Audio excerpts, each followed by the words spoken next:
حمزه انا بغيت نقول لك انت مسؤول.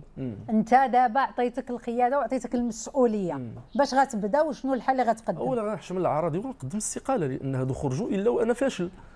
باختصار شديد غنقدم استقالتي ونغادر المنصب، لانني انا اللي خرجتهم.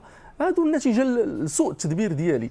اذا الحل خاصو يجي من الطرف اللي عنده السلطه ماشي من عندي، والسلطه تتجاوز الحكومه، على الاقل الحكومه الحاليه. وهذا الشيء راه كنناقشوه، راه ما يفهم من التاخر ديال التفاعل ديال الحكومه. من الاشياء اللي فهمناها انه القرار ليس بيدها وكتسنى التعليمات.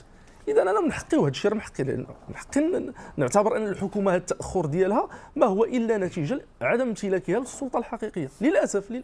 اذا سي حمزه، الكلمات اللي قال السي حسن طارق، الوطن لا يبنى باليأس، الوطن يبنى بالثقة، بالأمل، بالمسؤولية، بربط المسؤولية بالمحاسبة، بحب المغرب كيجمعنا باختلافاتنا.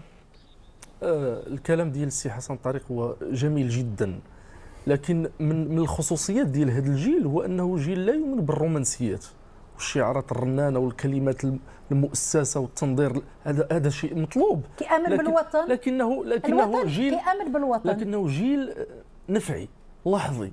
صحيح يؤمن بالسرعه، يقدر يكون هذا شي حاجه خيبه، ولكن نتعاملوا معها، نعتبروها معطى جديد، نغيروا الادوات ديالنا باش نتوالموا معها. فكنعتقد انا نلخصها في جمله: لا يمكن اصلاح الفساد الواقع بنفس الطريقه التي اثبتت فشلها هذه سنوات. خاصنا وصفه جديده الان. رساله واضحه جدا. مصطفى.